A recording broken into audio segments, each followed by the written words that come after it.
Welcome back, everyone. Welcome back. Yet another week, another Wednesday, another place, another time, another discussion to churn the gears in the thoughts of the head to understand why the world the way it is. As it presents itself to our analysis, it makes sense.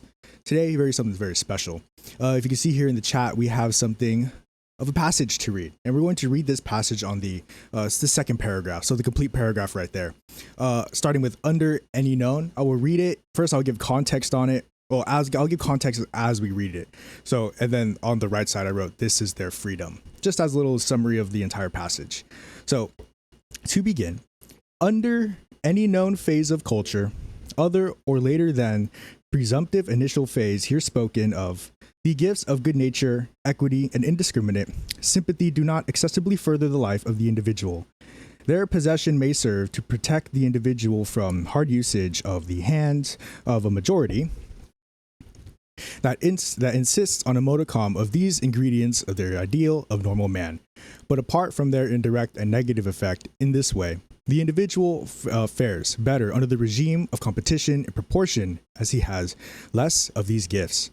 Freedom from scruple, from sympathy, honesty, and regard for life may, within fairly wide limits, be said to further the success of the individual in the pecuniary culture. Pecuniary meaning financial, money. So in the advances of your bourgeois lifestyles, your money culture, the successful men of all times have commonly been of this type, except those whose success has not been scored in terms of either wealth or power.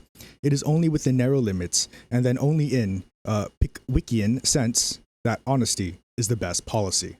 So, writing up to this point, Thornstein Veblen is, as the chapter's name, the conservation of archaic traits. And he describes anthropologically how history and development of the human in primitive communism in this sort of most social environment develops in the habitual sense in transforming into the now common competitive, barbaric sort of a regression, a conservation of these archaic traits in the modern sense, in the modern times. And the which ways we use the material condition now, cavemen would use the same ways of rockets and space lasers and stuff like that. That's kind of where we're living in now. It's we, the cavemen now of the modern man of the 21st century, the big 2-5, with rockets and lasers, still saying, ooga booga. That is the modern day, and that is what he's describing here. Under no which to concern, the greater of society and the benefit of man, we would rather pursue an interest particular to the pecuniary strength and display. We want the flex, the flaunt, the I am better than you, the this or that, I think, therefore I am. This money thing is all that ever is to be. The more I have of it, the flexier I am. That was the first passage. And I just want to describe the freedoms at which found this common mode of thought. It's this money thing, this money. He describes the pecuniary culture, money culture, how much dough you got, how do you make your bread, how do you make your dough, how do you make your money, what do you invest in, to which do you appropriate your labors, appropriated twice again, because money itself is a form of appropriated labors. It's an extraction of which, to which given to you, only portions of which its base is found in exploitation. The allotment of this money and the way we use it now. It is a submissive force. It is in this relationship patriarchal because we submit to it. This money thing. Otherwise, without it, no more us. Boo-hoo and sad. Understand the types of freedoms that allot this pecuniary culture flex. No more sympathy. No more honesty or regard for life, because money then becomes the the most important thing about life. Money. Mr. Krabs. That is the first passage. I hope that spurred some thought talking about freedoms and whatnot. This next one right here, 2-pager, very excited. And I've written all over this book. Eventually, I'd like to go through it all over again, a third or fourth time on stream, right? But I wanted to get into it a couple more times myself so I can really get into it, because this was the first instance, this was the first book that actually got me into reading Marxism, a political theory, revolutionary theory. So this is that first work for me. This is my my first, you know. So this next passage right here, sending it out right now. There it is. Click that open. I don't know if you can rotate that. No, not forward. Rotate. Oh well, can't rotate that. but that's up on the screen for people at home, and I dropped it in the chat for you people here. And we're going to read it from the whole 2 pages, from the top left, starting with something similar, down to pecuniary culture on the bottom right. Long passage, and I'll do the same thing. I'll explain a little bit as we read along to give it more context, and then we'll talk about the whole thing afterwards. Isn't that fun? So strap in, pull up the picture. I will be reading. Something similar should hold true with respect to diverse items of conspicuous consumption. And conspicuous consumption is a concept of you consuming, obviously, and where you, for a quick example, you want to get a Twinkie, you want this something for you, right? You want this food or whatnot, and it usually comes in a candy wrapper. That's a part of conspicuous waste, but that conspicuous consumption comes with that waste. Conspicuous consumption is just you consuming, and everyone knows that you are consuming. Like when you go buy something like AirPods or whatnot, any fancy items, conspicuous consumption, think fancy items. And indeed, something of the kind does not seem to hold to a slight degree of sundry features of dress, especially if such features involve a marked discomfort or appearance of discomfort to the wearer. During the past 100 years, there is a tendency perceptible in the development of men's dress especially, to discontinue methods of expenditure and the use of symbols of leisure, which must have been irksome, which may have served a good purpose in their time, but a continuation of which among the upper classes today would be a work of supererogation. And on the side, I wrote on the upper class trends. The upper class goes upon these trends, the continuation of which the upper class today would be supererogation. As for instance, the use of powdered wigs of a gold lace and the practice of constantly shaving the face. There has, of late years, been some slight recrudescence of the shaven face in polite society. But this is probably a transient and advised mimicry of the fashion imposed upon body servants, and it may fairly be expected to go away of the powdered wig of our grandfathers, as such as it has gone away. Yes, the instance right here, Thornstein Veblen just assumes that, oh, shaving will just go away. And it more or less has. Some people shave, some people don't. And that is what rides upon this this dress as an expression of pecuniary culture. It no longer carries weight that you must shave your face to appear wealthy. A person with a beard can be wealthy, and so the society at large has, conformed into this culture. Oh, you don't have to have a shaved face to be rich. You could have a beard, right? Stuff like that. You don't have to have a powdered wig to be leisurely wealthy and whatnot.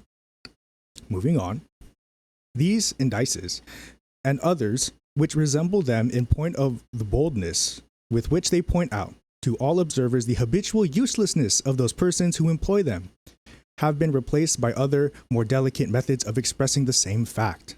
Methods which are no less evident to the trained eyes of that smaller, select circles whose good opinion is chiefly sought. The earlier and cruder method of advertisement held its ground so long as the public to which the exhibitor had to appeal comprised large portions of the community who were not trained to detect delicate variations in the evidences of wealth and leisure.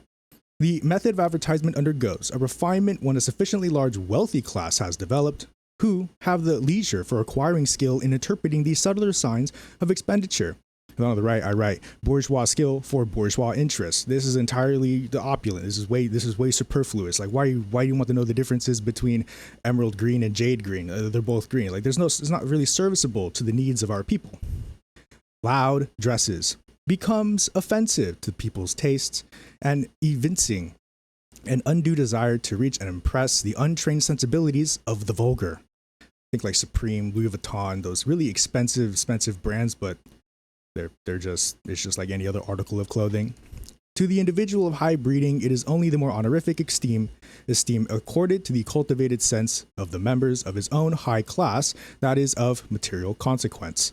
Since the wealthy leisure class has grown so large, or the contact of the leisure class individual members of his own class has grown so wide, as to constitute a human environment sufficient for the honorific purpose, there arises a tendency to exclude the baser elements of the population from the scheme, even as spectators who applause or mortification should be sought. And that's why I wrote on the very right, the Met Gala. That is a representation of, and I'll read it again, there arises a tendency to exclude the baser elements of the population from the scheme, even as spectators who applause or mortification should be sought.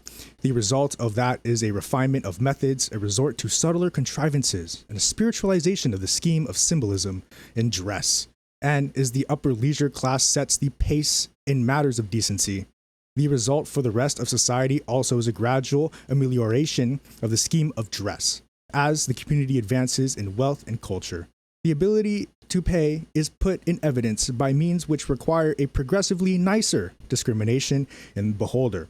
The nicer discrimination between advertising media is in fact a very large element of the higher pecuniary culture. It is this game, flaunt, whatever you want to call it, this bunch of bullshit nonsense. This is absolute ludicrous use of value, labors, the material condition, rearranged to do what?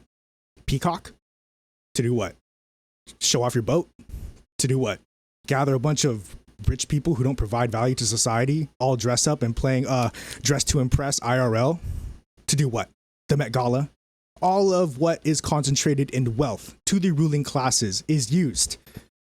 Everything in this book tells you about how stuff is wasted, tells you about how stuff is produced, not for particularly the advancement of society, but rather the conspicuous leisures and the conspicuous consumptions of the leisure and bourgeois classes, to which all of their needs are already met. Why should I care about anyone else? Liberal society, people. That is the society we live in. This is the society we live in now. The reminder, this book was written in the late 1800s, 1880, something like that. And it's still one-to-one, at least for me. What I'm seeing and what I'm observing and reading and seeing in theory and practicing and seeing and understanding the world, it's calling what I'm seeing. I'm seeing one-to-one. There are multiple instances in the time when I first read this book. I was like, hey, I looked at the book, I read the words. I looked up and I read the same words on the symbols, on all these things, on the material things that we see. Like I see this here. See, I see that out there. That's kind of what I was getting at when I was reading this book the first time. Most of the time I would say yes, yeah, oh, absolutely, yeah.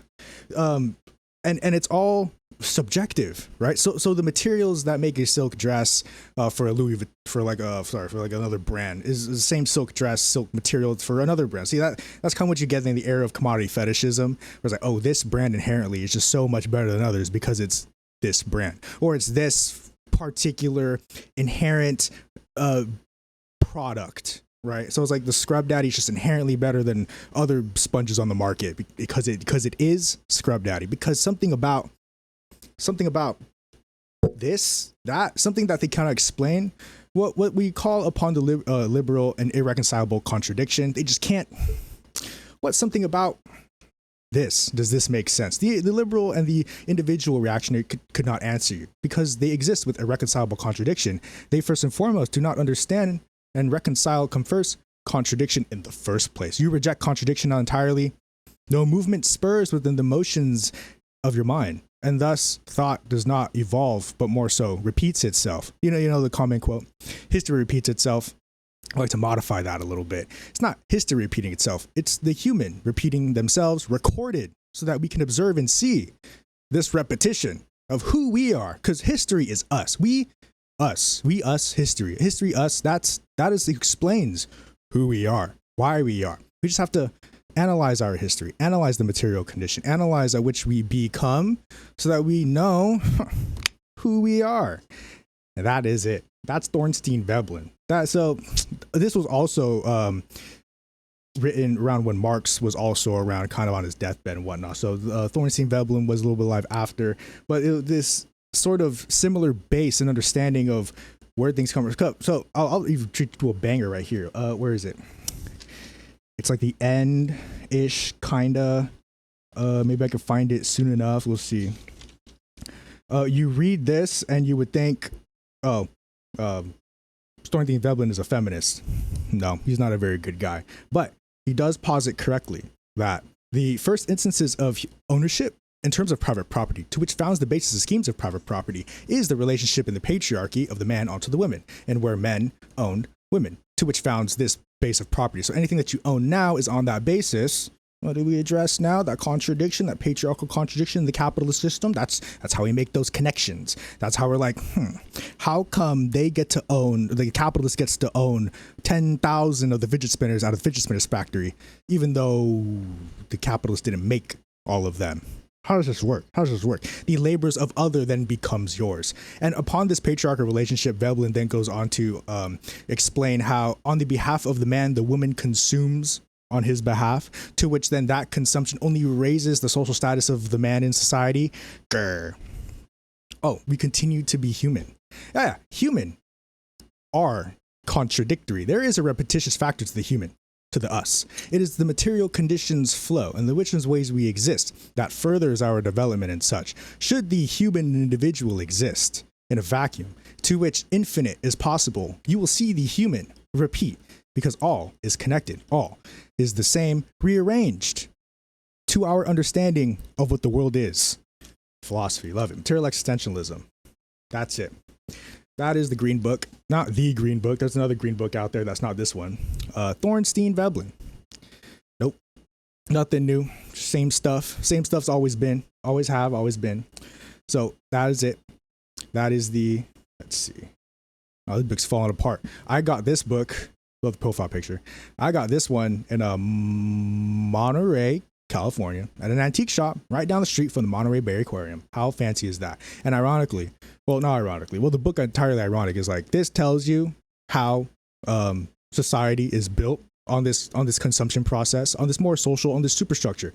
Thornstein Veblen describes to you the superstructure of the capitalist system in very great details, all of which still applicable to today, just like most of the old ass head works that they wrote damn near 200 years ago. It's not patriarchal to be capitalist. Capitalist is patriarchal. Women are capitalists too. Sorry, I must have gotten those flipped up. There is, and I will say, and I will take a moment to deviate from our next topic to talk about two phenomena that I've understood and articulated. It's called this. It's called, oh yeah, they can't, yeah, so women can't also do that. Michelle Obama. Two terms, correct orientation and definite sequence. Now, these two terms themselves require a whole study. I don't want to say like all pompous, but it's like it requires a evaluated understanding. I'll give it to you skinny. Definite sequence, you're born young to be old. Okay? You're not born old to then be young. Not that like that one movie where that person was born old, become old, and they just shrunk and de-aged the whole movie. I don't know, I forgot about that one. But you are at this instance a definite sequence. How does this progress in the material condition as humans? This is the context you're thinking in, development and stuff like that. How does this go about? You're born young to be old. There's a transitionary period at which makes this distinction of young and old. Commonly it's puberty. And for other cultures, it may be experience, a rite of passage, but there exists this definite sequence of this must become before that. Now, definite sequence is just telling you that things exist in this particular this, then that, not this or that, this and or then, going into, right, in a progression. Correct orientation now is in the which ways you describe that development to its point. So the point of growth, right, is to be old. First, you're young, then you are old. This, then that. Then the correct orientation is that, no, you are young. This must occur. You must be young to be old. You can't be old and then be younger, right? To the human and common scheme, to the biological effect, to the material understanding of what makes something become. That's an incorrect orientation. You cannot be old, then young. You don't just travel back in time, right? So in the correct orientation and in the definite sequence, you become young, old. Definite sequence, and so that's right, we're talking about patriarchy. Patriarchy, definite sequence. It is not the woman onto the man. Woman does not own the man, right? Yes. Oh no. I just explain things like that. I'm writing a book on it. So this is supposed to be accessible language for all. And it's just elaborating that helps me on that. So we're all good there. We all love each other because that's all we can do. Because the world's already full of hate. Isn't that right? Ain't that right? Here we go. Oh, the reactionary striker, the individual who reacts in a strike. Now, I don't know if you guys heard, there has been a few calls recently for strikes, 3-day strikes, a day strike. You know, of course, in the past years as well, we have heard of these calls. Let's perform a strike. Let's do a strike. Guys, let's strike. The time is now. And after having read What is to be Done by Lenin, good read, by the way, we might have to go over that one. What is to be done? You understand in the which ways what must be done. You can't just be like, guys, we're ready to strike. I'm ready to strike. Now what? There is no structure. There's no base. There's no principle. There's no discipline. There is no structure and organization at which supports and sustains the strike. Now, this is like, a reactionary strike is as such a sprint in a marathon. How's you do get farther. Now, this is the only legitimacy I'll give to reactionary strikes. You do get farther, but as the pace and the woes and the ways of life creep forward, you are stuck on the ground, tired from the sprint of the marathon of life. And that is the revolutionary strike. It addresses the material condition that the revolution is a marathon. There are times for slowing down, speeding up, but the jog must be consistent, must be principled and disciplined. You must be able to have I like to say the word jut. You just must have within it, in you, to go at a steady pace, at the pace that you're comfortable with, at the pace that allows you to become. Because if you burn out, we don't like burnout around here. See, that's why I like GSUS. GSUS is a special place, a decentralized network of groups and individuals working towards a collective of 3.5% to strike against our oppressors. Isn't that right? So being decentralized and that no one's a leader, everyone's a leader, everyone can do what they can, however they can, to materialize the strike, of which those structures is what we're materializing. So the strike itself is not done until we actually say, hey, on this day, we will start officially. But for those who have been catching along, who've been right along this ride for a while, you'll know I've been on strike for a while. Some people have been on strike for longer. The essence and being of a strike is not a single action. I would even say it's a lifestyle. But even before that, it is a principled action, not just some action, not just some swing in the air, whoosh, action. The action intended, principled, the strike, the revolutionary strike is something that you become of and with. So no longer are you going to address your needs and collaborate with our oppressors in the ways that you can, of course. I'm not saying it's entirely unavoidable, but in the which ways that you can start addressing your needs within the community that you live in. Even if souls go as far as say, I go out to eat at this one particular restaurant, it's kind of far away, maybe I can find something closer. First thing you do is make your bubble a lot smaller, at least in terms physically. So within walking distance, this is generally how you kind of want to do it. Within walking distance, you want to kind of like know the people generally in the area. Maybe there's a town plaza in the nearby area. Maybe there's one community gathering spot that people usually convene at, or whatnot. Business parks, not business parks, plazas, other kinds of plazas, like places of gathering, right? You kind of want to be within those areas because that's where your neighbors shop at, your neighbors and people's work at and stuff like that. It's within the area. Most of the time people work within the area. So you want to build a community close by. See, online in here is great. And it's great because most people's direction, that's what I'm going to get to, don't have a community in person. And that's for the common scheme. For most of us, we are separated and decentralized. And that is the basis at which we operate on. We don't just reject entirely decentralization just because we are not centralized, we're scattered around. We use that to our advantage. Okay, you exist here. What can you do into the capacity that you can provide? We're not asking of you to do anything that you can't, because you can't. See how fun and great that works? You can't do something? Okay, don't do it. That's the best thing about organizing decentralized. Well, you can do something. Can you do it? Yeah. Go ahead and do it. Do you need help?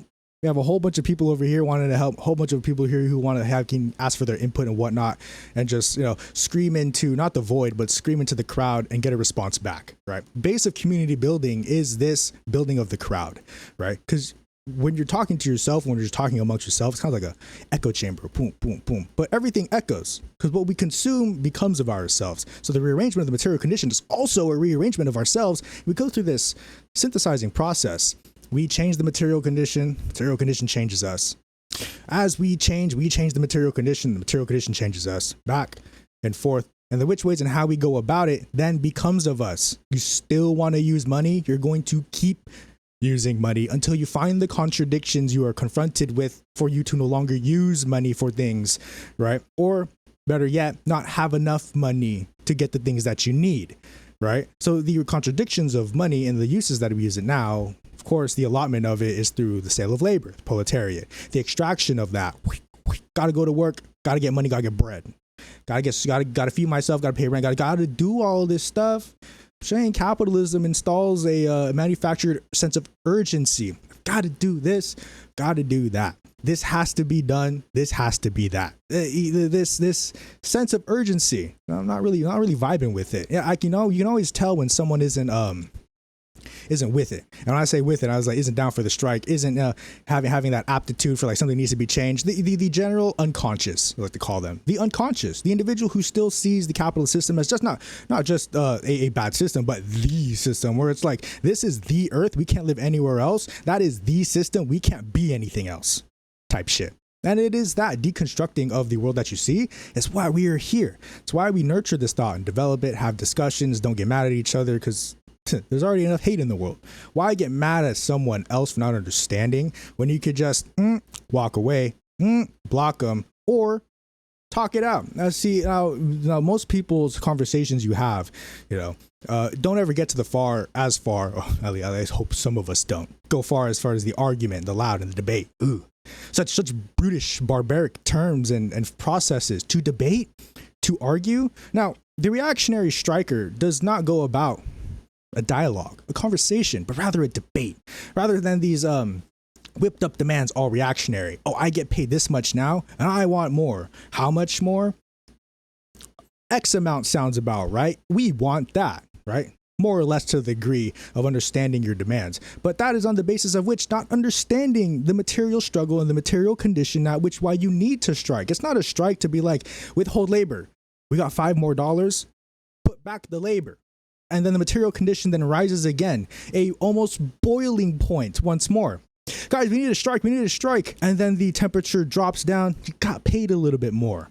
And then the heat rises back up again until you just slip up one time and no more rise in wages. The company fell through, or due to the global imperial competition of markets of that pursuit in markets. This crazy bourgeois economy. So businesses fail, and it's going to keep failing. No matter when one rises, it's going to fall, right? Because there's no structure to it. There's this unbridled competition that exists within our material condition and our economy. That just makes no sense. Why compete? And it is all found within this baseless, this reactionarily understood way of being and existing, right? We as humans, naturally social creatures, we're social. We like to be around others. Now, to the introvert, may not like being around, but a total necessity of how we come about in being, because we're not all fishermen, not all mechanics, not all doctors, we're not all plumbers, we're not all some sort of over the what technician, person management, whatever, cashier, but we're not every single person is any one of these things. We're all so different and unique. Every single individual does have a place in society, to which the capitalist system does not address all of these facets that the individual can bring up and come about their becoming process, but rather makes a preference, right? The basis of this presence and the distinction and the differences of these preferences and having which ways these buckets and whatnots, I'm going to have this one here and whatnot, creates inherent separation, of which, of course, that, patriarchy founds that, private property, to which that separation of owned and owner. And then history becomes of that. And that's why we live here. We live in the system that neglects. We live in the system that doesn't care. We live in the system that privatizes profits. Now, I'll tell you what, in that good old socialism, in that what the reactionary strike just fails to understand, that a fundamental change in the system needs to happen.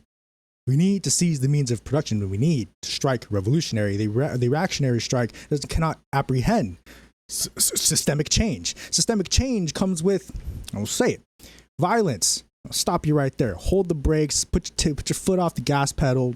Put on the brake. Stop right there. Put it in park. Handbrake. Turn off the car. Get out of the car. Turn your ears on. General strike is very systemically violent. Say that. That is the most we'll get out of a strike, because that is what the strikes aim, is to cause and aim systemic violence. Are you slapping your oppressors silly, and then you get all red in the face, or are you trying to get back what is stolen from you, your labor? Violence is the last resort. That's why we do striking. Striking is peaceful. Withholding of labor, insanely peaceful. Redirection of labor, systemically violent. Yes, because where else? Because it's violent to withhold your labor and redirect it in that sequence to the system of capital, and that is how change occurs, through this addressing of the contradiction that capitalism doesn't do what we want. So we just withhold our labor from the system and then just push all of it over there. And over there is where we're going to go to sustain ourselves, to address each other's needs, to give us what we want, to allow us to express ourselves in a community nurturing, not demanding and exploitive. Yeah, that's why we're striking. So that's the beauty of a strike. See, the beauty of the strike does this. See, we live in such a world where the capitalists themselves have gone peaceable, quasi-peaceable, right? Quasi-peaceable meaning that, yeah, we have courts and laws. Doesn't mean that we're going to beat you up, though. Quasi-peaceable. So we live in such a society in where systemic change can only happen through violence, but we do have many actions to do that, and the actions at which do that is building the structures of the strike. The most peaceable thing that you could do in the building the structures of the strike is to address your neighbors, is to help me with the goddamn time-bearing project. No, I'm just kidding.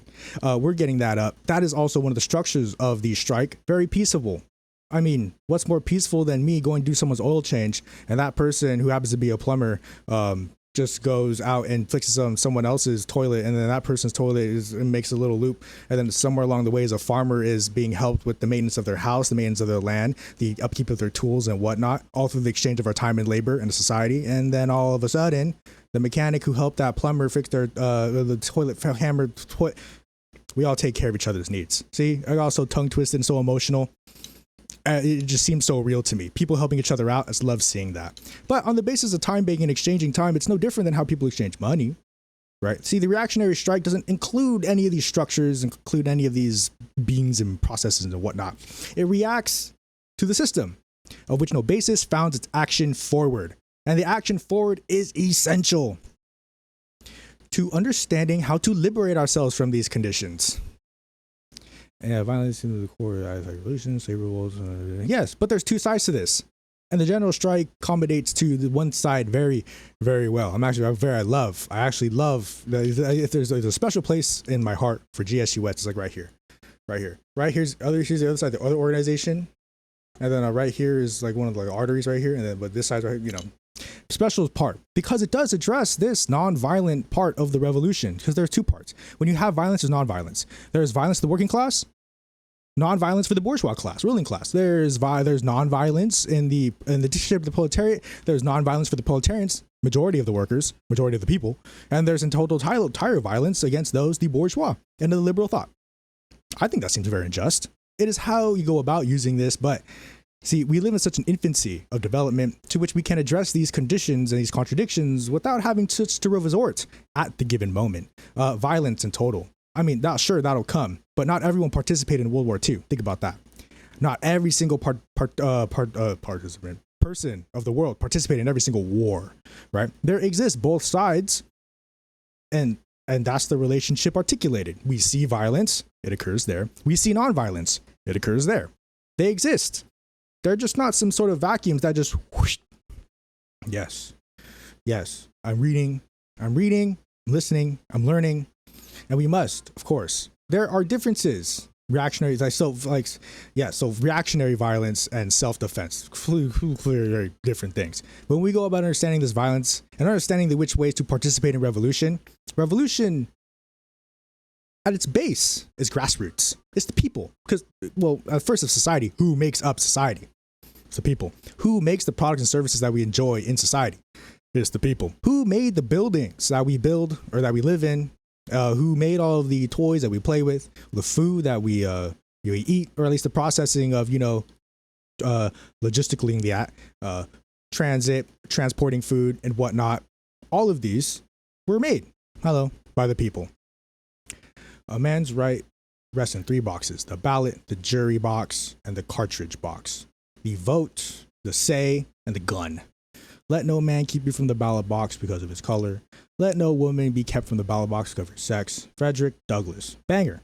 So I love when we discuss our higher levels of thoughts, understandings of electoralism, and the benefits of living in a society which is not barbaric and primitive, but of understanding the entirety and total historically developed for the individual's benefit must be considered that this particular understanding of the material condition comes from and bases itself inside of a particular itself among the general of which the collective of us. That's why it's important to be inclusive of all. But yes, very great. See, peaceful but not harmless. See, everyone's beautiful understandings and quotes. That's how we build a revolution together. Coming together, guys, and understanding what needs to be done. There's that Lenin. What is to be done? And that's why I like talk about the reactionary so much. It's just to make light and known of what this particular group of people are. Reactionaries, the undeveloped, the people who need help understanding the material condition at hand, so that we can all usher in revolution, to which then we understand ourselves to be not just exploited and separated by our unique differences, but because of our incredibly unique differences, we become as one. Now, definite sequence, correct orientation, it goes as follows. Now, this is a little bit of philosophy, this is a little bit of sidetracking and whatnot, but I'm going to make a claim. This is my claim, and I explain it like this. This is the claim. Here are my words. The individual, in its lowest form, exists as the one. Very obvious, right? This is not a hard science. The individual in its lowest form exists as one. Now, here's my claim. The individual, in its highest form, to which upon negation of which it not going to be an individual anymore, to which it still is an individual, total, is two. The highest form of the individual is two, comes to us as a pair. The most of an individual is two, more than one, but itself still one, a pair, a single of two. The two that makes the one, unity of opposites and struggles, that is the highest form of the one. A developed understanding of what is something. Now, the two, the pair, the highest form of the one, exists as the lowest form of the many. Lowest, so 2 begins the sequence of 3, 4, 5, 6, 7, and all the way up into however many cumulative, any sort of bounds you want to make, infinity or whatnot. Now, you have the lowest form as the 2. So what then makes the highest form of the many, or the highest form of this 2 at the bottom? It's 1. It's 1. The highest form of the many is 1. Why? Because it's all 1. You now start back at 1. You have 1 now, an entire group and collective, all, the highest form of the many, inclusive of everything, is 1. To which then is the lowest form of the individual. So all is one. See, it's like a repetition. It is a definite sequence. It is a correct orientation to understand how things, you begin as the one. You see everything out there, all these individuals themselves apart from you, until you realize everything is like that. Every single thing that it does exists like that. Post-it note I've written on a couple weeks ago. Earbuds, it's not earbuds, earbuds cases, mouse, stuff like that. Mic. Book, Thornstein Veblen. Water bottle, so I can drink water. Exist. It also here. It's all here. It has all their own ones that make up the many of the one existence material that we share. And that is my claim. That is a little portion of material existentialism, a little, not a philosophy, but understanding a framework of the world. It is the one that becomes the two of the many. The many is one thing, it is all, to which then the all becomes one, and then more of that one can become into two more. Contradiction. Don't you just love dialectics? Don't you just love the apprehension of this understanding, to which then makes sense of the world? When you apply that out in the world and you see it, when you say what you see and you see and you experience, it's like, life has never been any clearer. Why doesn't anyone else get it? And that's why we're here. Education, the forefront of the revolution, helping other people understand how this world sort of works. It's not just because this one specific group of people are inherently evil and they're just forcing back all of society's progress. It's not because this one inherent technology is just a super evil. It's just holding back the entirety of progress of society. It's not because this particular, stone monument or whatnot, and any machinations of man was entirely, the result of this progression or this deprogression, this regression of society and whatnot. It's not. They're all connected, and all the forces at which connect us, make us, become of us, and we have the intended ability to do so. See, Marxism, dialectical materialism, equips the individual to understand how to change the material condition. It's no longer just looking out. Here's a quote from Karl Marx by a critique on Feuerbach. It's like 11, 12 points, some like a lot of points about a critique on idealism, philosophy. One of the last points, this is the quote, the philosopher for many years have ever thought about the world. The point is to change it, because the world doesn't run on thoughts. It doesn't run on what you think, right? It runs on what people do, and that is the action. That is the purpose and point of change. It's action, of which the action bases itself in the front on thought, of which the thought itself bases in reality, and the material condition shared on the rearrangement of the current material condition. So thoughts themselves only become because of what already exists. The next instant of your existence comes from the previous instance of existence, of which then builds a historical understanding, definite sequence, correct orientation. Yes. See, it's all connecting, all coming back together. All I think, therefore I am. Yeah. Or I know I am, therefore I think. Oh, yes, yes. I exist, then I can think. Exactly. See that too. See, it gets it. I'm sorry, guys. I'm stumbling over my words because of the profundity that is happening right now. I am, therefore I think. The original quote is, I think, therefore I am. That is an incorrect orientation of understanding the material condition. Comrade Day has once again blown my mind. I am, therefore I think, a flipped, correct orientation of the understanding the material condition. I am. Exist first, because existence first. Then the thought comes up. So how does the man, or how does the mind, not the man, how does the mind become? Under to which forces make that? The material condition forms the mind, because this is all matter, brain. The mind and idea itself only becomes because of the brain, right? Because of the man's thought, because of the mind, or man, capital M. When I say man, it's capital M, the being that thinks, right? So it's not man, the penis holder, or woman, the vagina holder, right? Or any sort of denotation of which you want to make that distinction. So that is man, the being that thinks, capital M. And I like using it right a lot of my writing. And what distincts the man from anyone else? The individual who understands the material condition, because man is a reactionary being. Man is an animal. Man's barbaric, competitive. Man's a private dude. Does not like to share things. Completely reactionary. Does things in the benefit of themselves, into which you'll find heightened states of cooperation only for the benefit of self. That's reactionary. That's man. Capital M, the being that thing. The individual now, non-identifying. That's a plus, because man is he. The individual, that's just the one thing. That's just a thing. Right, this is one instance, right? Non-identifying. You already had a good start here. The individual then becomes of whatever the material condition makes him.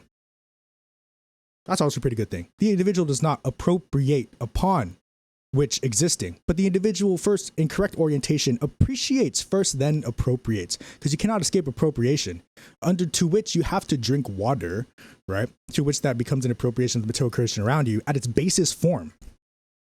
But that's all a philosophical undertaking. When it comes to, I'm going to bring us right back, just looking at the time, bringing us right back to the reactionary striker, and talking about how these existences and these instances perhaps pertain to us because of the system at hand, because of the material condition rearranged. Do we exist and understand and see? People are the way they are. I could totally get that, because people are hating on each other. That's why I say there's already too much hate in the world. Why hate more? So back to the topic at hand after that little slight detour. The reactionary striker. Strike for a day, a portion, and a piece versus strike for life, a whole, and the one struggle, an understanding. See, the piece is not the whole. The piece is a part, right? It is not something entire. It is a section. They strike for the whole, for the life, and for the one struggle is intentional. It's knowing why we're striking, right? See, why you're striking under bourgeois and reactionary strikes is I just want more pay, to which more pay gets you what? Right? Oh, better working conditions and such like that. Well, yeah, for the temporary, for the heightened state, for the now. But what about later? What about historically? Understanding of which these strikes do what? The revolutionary strike says nay. We don't do that no more. We're all going about this wrong. We must discipline ourselves. Understand that the whole struggle is fought together ourselves as the working class, because there exists a portion, piece of society, just like how the kings and queens and nobility and lords of lands existed in the feudal times. The bourgeois exiled, ripped apart their heads, guillotine, chopped them off of their whole bodies and just let them be. Now, I'm not saying that we're going to be all reactionary and all violent like that, but does exist this population of society, and that's the basis that we're getting at. There does exist kings and queens among the peasants, serfs, and bourgeois, and the handicraftsmen, and then there exists the CEO, billionaire landlords, whatnot, and those high-owning capitalists, to the worker, to the common disenfranchised, to the marginalized, right? So there exists these two groups of different interests in society to which we must address. This addressing is important. It's paramount. It's incredible. Let's see. What's better with it? Yes. Why profit motive who? Yes. Well, here's a quote, not from a very good man. Guy was a Yahtzee. Don't like that guy. But the material philosophy that emerged from it, things already exist. Things are already here. They just need to be discovered, right? Nothing which doesn't exist exists already. If it doesn't exist, it doesn't exist. but everything already exists. Contradiction is what spurs thought in motion. Now, we don't stop at this contradiction and ponder it like the idealist and the reactionary to then do nothing about it. It exists, but time still moves forward on, and so must we. So we take that, not put it in our back pocket, but the forefront of thought to address this contradiction. How can everything exist? And how do some things not exist if everything exists? It's because everything already exists in this particular rearrangement of the material condition. To make things that don't exist, a particular rearrangement must succumb and must become and must be present for us to see that rearrangement of the material condition at which make things exist in the future to which they do not exist now. Everything is a part of this rearrangement of the material condition. It's just like building blocks and puzzles and whatnot and like that. So people will say they'll find the key to life, keys to doors which access systems, pathways to life. Life, more so, as we have seen, as we observe and experience, and as actually exist, is more like a puzzle. You're filling in pieces to make things make more sense. And then all of a sudden you get a brand new section of the puzzle where it's like, the fuck is that? What is that? There's a bunch of blank spaces over there. A bunch of pieces laid out. I'm scared. I don't know what to do. They want me to solve that. That experience happens quite often. But understanding and using the Marxist dialectical materialistic frame of the world, this empty space is no longer scary. This unknown is now, what is there? As I grasp my really short, want to be long beard, kinda. What is there? To we ask. And that is what dialectician understands and apprehends. Not to be scared and afraid of this and to segregate it and separate it, to which then you take it out from the outside in appropriation, to which we must understand something from the inside out appreciation of something. You'll find common that this is such the tactic of colonization, the outside in, to which you'll find the liberation of colonization, decolonization from the inside in. I am definitely talking about indigenous groups organizing and taking power over their colonials.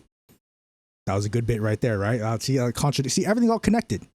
All that contradiction, all of that spurs and whatnot, it's all made with each other because all of the material condition is connected. That's how everything already exists. It's just there has been no rearrangement of the material condition. The keys are purpose and love of life's opportunity. We love the words. That's correct. Yes. The material condition bases itself in that such thought, in that building of the puzzle we were speaking of, because the puzzle of life is never yet complete for the individual, but there does exist sections of the puzzle that come to materialize for the individual to rest themselves upon, for their individual scheme to not just be satisfied and fulfilled, but to become with an entire expression that describes this particular phenomena, and not to name like anyone, like how we call it not theory of relativity. That's like the exact opposite I was trying to think of. But I can't even think of like Bosun's law.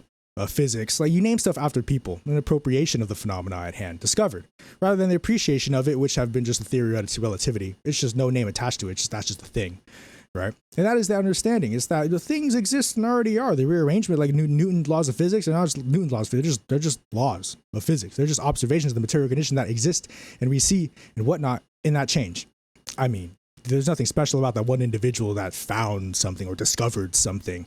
Anyone with given that their conditions the same, the apprehension the same or similar in the conditions they share, people can make similar observations as similar as like look up and the sky blue, look down, the grass green, look at tree, it's bark, it's brown, it's bark, right? In these understandings, observations, this is more Lenin. I'm spinning more Lenin today. Very Lenin mood today. Here we go with some Lenin. The compounding of the relative truth summates, paraphrasing, combines into the absolute truths of the material condition. And all of these perspectives are considered, not just from the human scheme, but from the effect of the jackets right there, hanging on the hanger. How are they hanging? Why aren't they just floating away? Why not just any other sort of formation at which to their being is present, under which the forces of gravity and all of the forces of the material condition make them that way? If I were to drop these, it would make a sound, boo. I might drop them, they might go somewhere, so I'm not going to do that. But you'll know this form of phenomenon, this gravity, this relation. But gravity works on a different scale in the relationship between celestial bodies, these planets, Earth and the sun, where it no longer is just two things coming together. It is, but they're they're pulling on each other and they're whipping each other in a very small scale. Jupiter and the sun has that little bit of a relationship because they're just so big, but the Earth is more so just whoop, being whipped around, right, under its own velocity, under its own jut, right? To which, when the formation of the solar system in its chaos congealed all of these masses, getting way off topic. But that is how we go about understanding the material condition. It is developing this thought to which the apprehension makes sense. It's not like God made all of this stuff. It's not like God said, one day let there be light. The sun is right there. One day let there be water. I can drink water. Well, one day let there be earth and land for us to stand on. There it was. Let there be heavens. That's why there's clouds. Let there be hell. That's why lava's hot. I don't know. But it's not just explaining this, then that, all reactionary. That is just simply just the definite sequence of things. How do you explain and justify that? Maybe there's an incorrect orientation, right? Maybe the orientation is not correct at all because you're saying God made stuff. So to me, right, at this point of apprehension, it feels kind of very silly. But to some people, it's real. And that's what we're trying to get at. This breaking down of what is real, what is not. And it is correct orientation. The dialectic materialism teaches us this because we go out and experiment. Scientific. It's a scientific apprehension that we go through.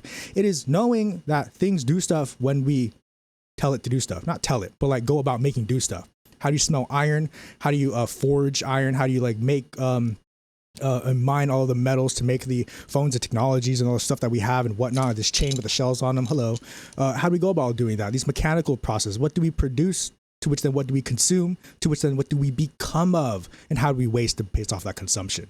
It's all connected, people. It's all connected, guys. It's all us. We are us. There's a common quote I've been saying every now and then. We are us. I mean, otherwise we wouldn't be us. We wouldn't just be like, there's no such thing as just individualism. Individualism is a byproduct of the many, of at least the duo, the pair, because you have to have at least a distinction of the one. If just the one ever existed, doesn't really exist. Nothing really, because you can't really compare anything to its existence, its contrast itself. It's just one thing existed. That's why I don't like great manning people. Don't great man people. Great manning people is kind of weird. Oh, that one person inherently just super amazing and great. Taylor Swift, great man. I mean, people obsessed with some other people, celebrities and whatnot. Great manning. Weird. People with great man George Washington. Oh, it wouldn't be American Revolution without that guy. Yeah, but first it was a bourgeois revolution, and second, he wasn't the only one. What about the troops that died who got tricked into actually doing the American Revolution? I think that's time. That is time. 2 minutes. I'm gonna get some water. That was the yap. That was that more so philosophical and Veblen talk today. But all good, all love, peace and power. That's it for today's episode. If anyone has any chime in with questions or whatnot, we can discuss. I do have a hard stop at, I would say 5:30, because I have something at 6:30. So, anyone wants to chime in? I'm just going to have some water. Thank you.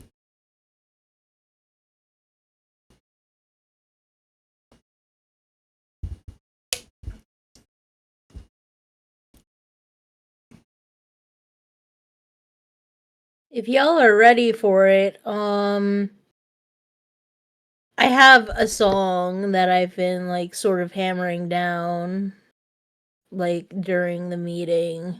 Like I was paying attention but also writing. Yes, please, whenever you're ready, when everyone else is ready. I think we would love to hear it, please. I wanna rock!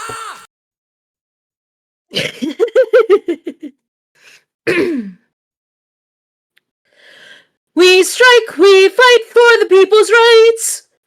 In a country that ignores the will of the people, spending out of control, no more food for the poor. We gather here today to say no more. We are autonomous. We are one. We bring you to your knees. You don't own us.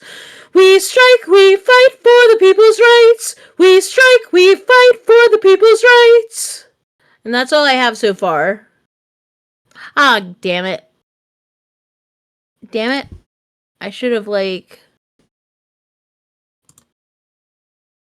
should have turned off Crisp. That would have,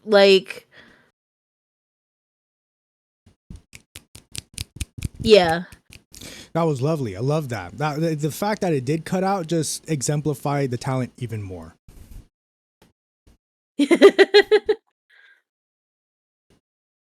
was way too powerful for Too voice powerful. codecs. Yes, for noise Yeah. reduction. Like, no, you're right. You're thinking production filterless, and then take it through filters by hand, and that is correct. Like, Discord Yeah, I didn't do it just justice. That's I just totally forgot to turn off crisp. yeah. I'm listening to you on some pretty good speakers, so everything that didn't get gated sounded awesome. Thank you.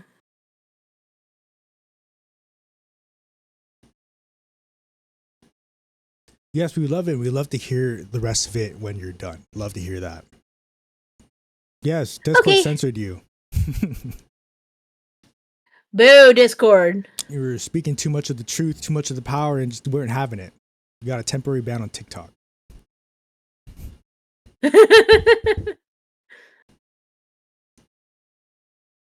Oh yes, don't worry. We'll have an open discussion for a little bit, but that was it. That has been today's political education. We'll just do more open discussion now if we want to talk about anything. Any projects we want to work on, any connections we want to make, any things we want to say. That's this portion right here. I do have a hard stop at 5:30. I gotta be somewhere, and that's it. So I'll just sit here, drink some water, doom scroll, write some notes. What can I share? I might have something I can whip up and pull. We'll see. But yeah, that's been it. That has been it for today. Join us for next week. If you need to go. We're not holding anyone. So if you do need to leave. And we'll see you all next week. Have a good day. Peace and love, all power to the people. And yeah, if you want to hang out, hang out. I'll be hanging out. So yeah, that's that.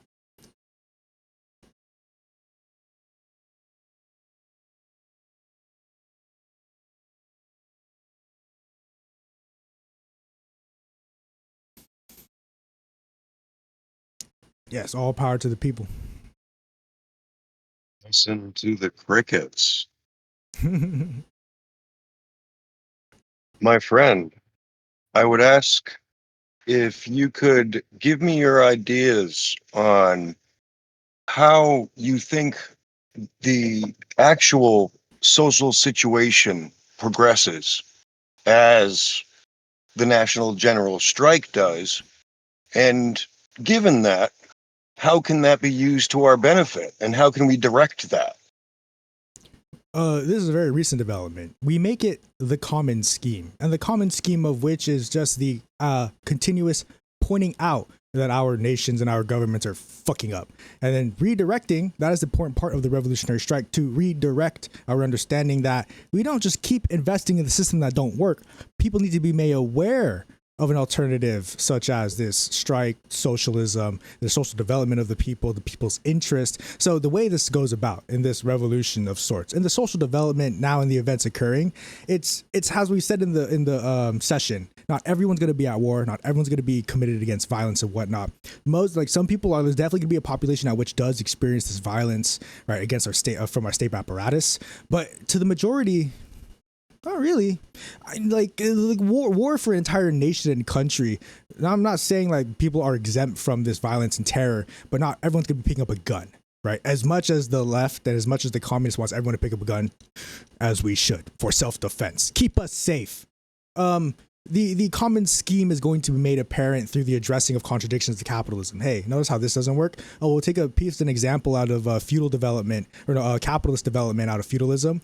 The bourgeois, the rising bourgeois, this liberalism, the ideas of freedom and democracy, and this right and this individual rights were made with a common scheme well before any guillotines were pulled out towards the end of the revolution, or the height.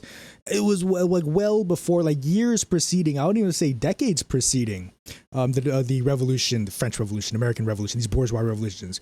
People were already thinking, hey, get these guys out of here. They need to fucking get out of here. Like, they're ruining the world right now. We can do it better.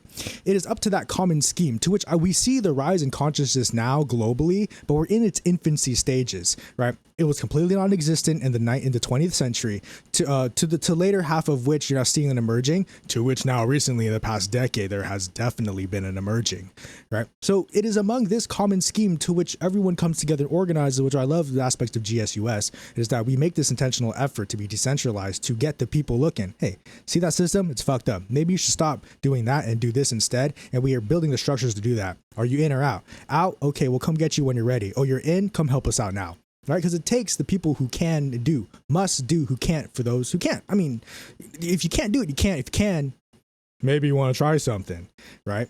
But that is how it goes about. The rise of the common scheme. This world's kind of fucked up. And then you talk to your neighbors about it. Hey, it's kind of fucked up, isn't it? And there will come out a point in the future. I want to guarantee it too. I won't say I promise it, right? Because promise is more personal, but I'll guarantee it to you by the basis of revolution, understanding how revolution conducts and occurs. It is inevitable, but the rise in capital so does demand the rise in labor. The rise in labor is the rise of proletariat. You must understand, and we must understand, revolution inevitable. Make it the common scheme, because the peasants themselves were like, yeah, actually, the king, we're not doing that no more. That was what was said back then. And then the guillotines came out, the pitchforks and the fires, and people en masse, fed up with the system that oppressed them, revolutionized. So that is the take, that is the hotness. We're making it the common scheme, to make these discussions open and public, to not be bashful about it, not to be like, let's talk about building a community together. No, it's about, guys, we're trying out an experiment, we're doing something, this is what we're doing right here. That does two things, double-edged sword. Calls a fire to us, like, oh, hey, Mr. CIA man, put your little red dot right here, right? But it also in the inverse, people, there is fight, there is hope, but it's not so much fight and hope. There is correct direction to address the material condition, right? There is correct direction to understand why things are the way they are. It's not just a free fight or free for all for everyone to fight each other in unbridled competition against one another, worker and capitalist. No. That's silly. That's a competitive mindset. That you're living in the past there, buddy. You're living in the 17th, 18th century, emerging from feudal times, and where competition was necessary to break free from the chains of monarchy. Not so much now. Those broken chains now reform themselves, through the ways in which our institutions indoctrinated us to believe that these chains can be broken if I just find the key. Give me the key. Breaking the shackles is too violent. Give me the key. And I will vote for the key. And I will make sure that the key I have is attained peacefully, lest the chains on me lay waste forever, because the key must be attained through violence. However, which that violence addressed, General Strike does systemically. What do you mean it's systemic violence? Is it not systemically violence call for a living wage for all, for wages at which keep the individual, even the wage itself, exploitive, but the wage at least for all workers, sustainable? Is it not systemically violent to call for housing for all, jobs for all, universal healthcare for all? I don't know. By any means necessary. And we must exhaust, this is what I say. The proletariat must exhaust all options available to them because the bourgeois allots them, to which, of course, our peaceable beings and ways of the analytics, of the dialectics, the dialecticians, the dialectical materialists understand we will exhaust all peaceful ways. And I'll show you one right now. Oh, not show you one. I'll tell you one right now. This Friday, the organization I'm with is hosting a Tacos for Tenants little get-together event. We call it Tacos for Tenants because, of course, we're going to be making tacos for the community, for the people that show up at a park.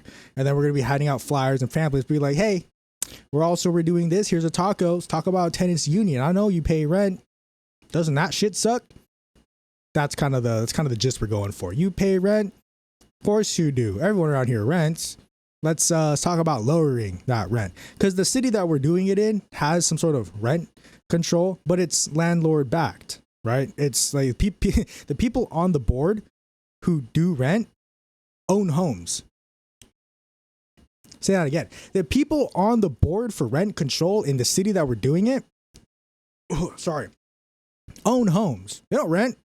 So what makes you think that's it's like any sort of like advocacy work, right? You yourself, the external voice, do not get to speak for the group that is marginalized. The marginalized group themselves speaks for themselves. The worker speaks for themselves, right? For worker liberation, the worker speaks for themselves. For black liberation, the blacks speak for themselves. For queer liberation, the queer speaks for themselves.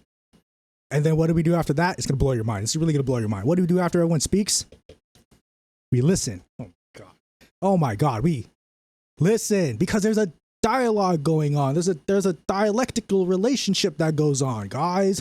It's not they say something and you be a reactionary. Ooh, ooga booga. Ooh, they say ooh, ooga booga. And then violence happens. Like, come on, like this is like very silly, it's barbaric. But the apprehension, understanding how to go about that dialogue itself, a higher form of being, and that's where we get that peaceable society, and where we don't need to have this violent apparatus and force of oppression to do any stuff, right? That's where you got it. Yes. Yeah, that's what we do. That's that just lost the words there. See, I rambled so much, I lost the ramble. See how that works? But that's it. It's out of me for real this time.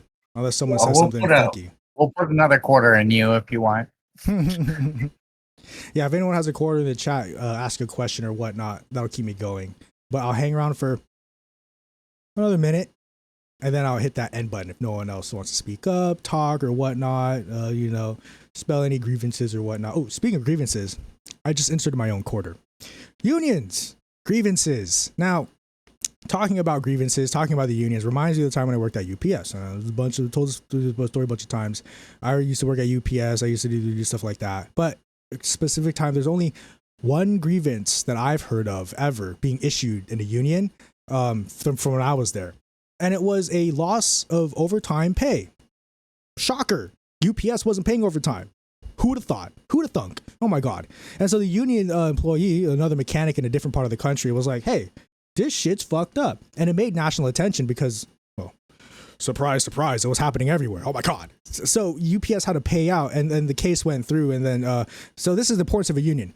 Clip this if you want. The importance of a union is so that you can not only just protect yourself, but also go back after the employer after they've wronged you. Because if they've wronged you and then you form a union, it's kind of harder to fight those allegations. You can still fight them. You'll still get those concessions, but you have no structure set up. So it's like getting hit with the bat and then go grabbing your shield. Yeah, you're hurt. You've defended yourself, kinda, but wouldn't it be nice?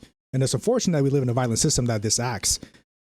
Not get hit with the bat at first, but have a shield in front of you first for your protection, right? Because working in the capitalist system is like a patriarchal relationship of the abusive and of the dominance and of the onto one another. It is this violent clash. It is this person who doesn't care about you and just wants you for what you have and not what you are. Oh, well. That is the relationship that exists in the workplace. So the person with that bat, your oppressor, is going to swing at you. Would you rather have the shield now or later? That's what forming a union is like. Shield now, shield later. Because if you get the shield later, shit, you're hurt. But now you have the more urgency to go get the shield. Workers who have been beaten into submission. Now, these individuals are, of course, the much more, I wouldn't say harder to organize, but entirely understandable in which their conditions exist. Of course, if it was too late to reach the bat, I'm saying it is hard to organize tech workers. And I'm going to say, that's all I'm going to say about that. It's really hard to organize tech workers, not because they've been beaten to death, but not to say that they love the bat either, but not to mind it. There is a theory going around, which I subscribe to. Maybe it's up to you. But there is this theory called the labor aristocracy, in which the labor aristocracy tells that individuals who make a lot, who make well into the hundreds of thousands, not inherently, right? Just because they make a lot doesn't make them a labor aristocrat. What makes someone a labor aristocrat is their love and jut for the system. Important distinction. If the individual of high earnings redirects those high earnings, revolutionary strike, then of course they are aspects of labor aristocracy, just merely in material, which founds and bases the most of it. But the actions and intent afterwards makes them to be. Oh, they make a whole bunch of money, but they're helping out in the strike. Oh, but they're giving out like just having other money and whatnot, towards other needs and systems.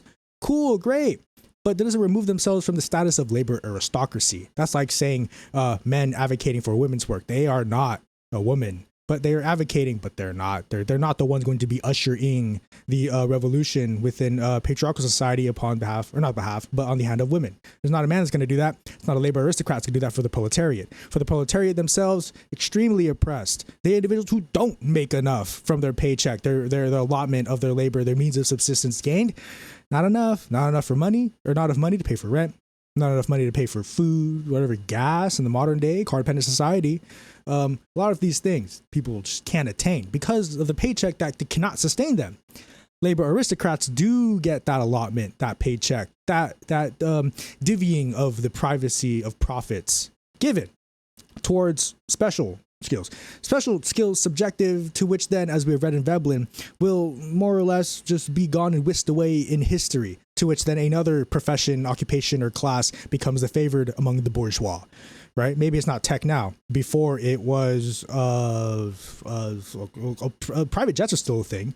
High clothing brands and stuff like that. Like some of these like niche or more expensive things. But like tech and AI, like industries, like the looming industry. Come on, that was a big one in the 18th centuries. Looming industry, same thing as tech industry now. People who own those looming machines and whatnot are very wealthy capitalists. Factories and machines in the industrial era, that was a trend, right, of industry. And tech and AI and stuff like that is another industry. Dominance, labor aristocracy, people who have and get paid well, right? To which they don't care about the class struggle which perpetuates this relationship. Only a tiny few, of which the tiny few adopts a relatively larger few among the larger many to advocate for the system. Guys, maybe if you do work hard, get a good paycheck, you can live a good life, but the rest of society is fucked. No, if you do work hard, do get a good job, you can get what you want in society, while the rest of the population is fucked. See how that works? We don't tolerate this sort of behavior. We don't tolerate this kind of this for them. Not this tiny population for all of us. No, we don't need to rearrange our organization like that. We don't need to rearrange the material condition like that. We have the means. The technology is developed and the material condition rearranged in order for us to take care of the needs of all. It's simple. We already overproduce. See, that is the problem with capitalism. It overproduces. In the first two works that we go into the study groups, Principles of Communism and the Manifesto, it lays out clear.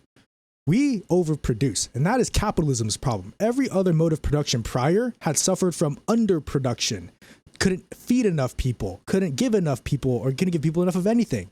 In capitalism, there's too much. People have too much stuff. People have too much money. People have too much of whatever sort of infatuations that they have, like a labubu. People have too much labubus and stuff like that. You can only have one labubu, okay?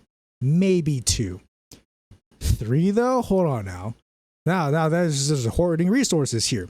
You can have what is it? Oh, you can have one business, but not two. Maybe three. But businesses, though, everyone should be able to start a business and whatnot. And then you get into talks of competition and capitalism and how the small business owners always outcompeted when starting out, whatnot like that. You can only have one toothbrush, and that is the communally shared toothbrush. Why do we need your own toothbrush, okay? Just use the same one that everyone is using. That's saving resources. A common communist tick. That's so funny. Among the space, too, we just love making fun of ourselves, too. Stalin's big spoon. Oh, famine. Oh, my God. So it's like that. But understanding the material conditions are first and foremost. Why is it the way it is the world now? It's because of private property relations. It's because the capitalist has been told, you can keep that and you are protected. It's not just that. You can keep that and you're protected. Hey, I must. I have to. Right on, Dave. All power. That's what we do around here. Yeah, but that's the capitalist, though. I must. I have to. If I'm told that I can, of which I made the rules for me to be like that. If I'm told I can and I'm protected, people will come out of their way to give me back what's not mine already.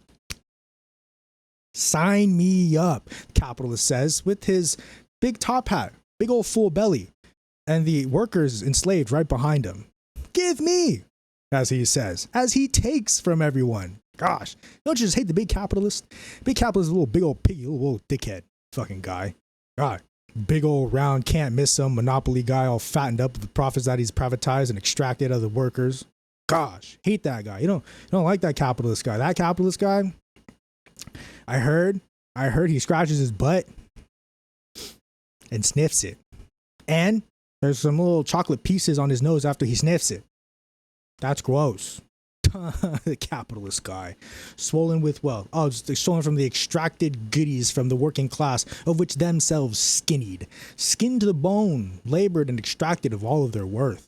Kept only alive to bare minimum subsistence, because that is the wage. See, wage is all a denomination of how little to give the worker to provide them the means, bare minimum subsistence. You barely need this much to pay rent. So the worker mistakenly goes into production thinking in the capitalist system they will be able to earn enough to get them what they want. Now, this is the trick. This is the trick.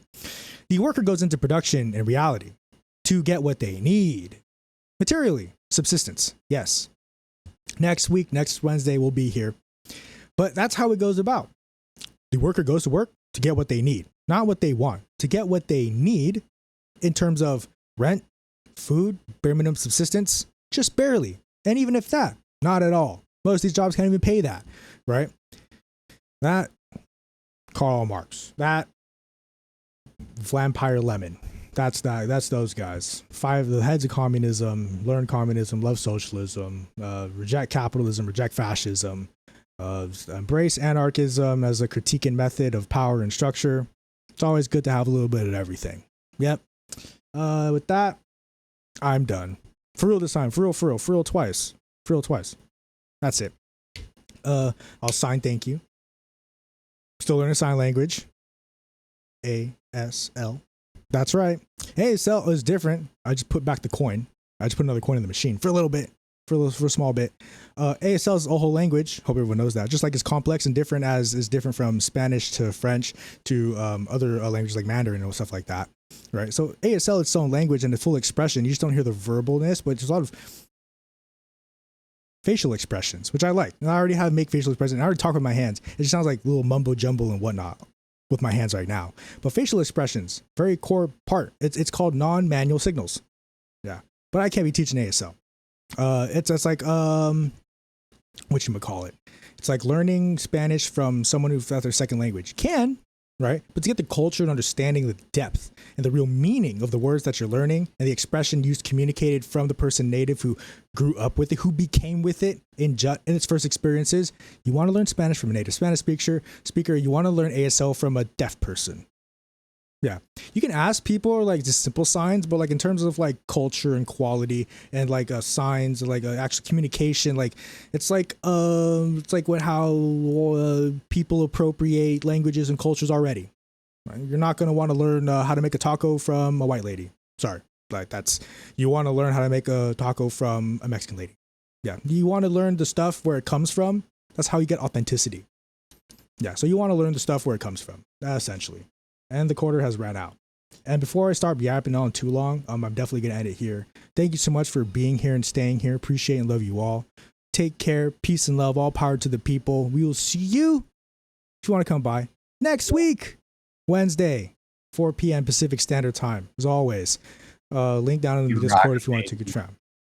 Yes. We're rock, Jaden. You rock, Jaden. Thank you so much for hosting this. And can't thank you enough. Yes, thank you for being here. Always appreciate you, Corin. Okay. Bye, all. Love you.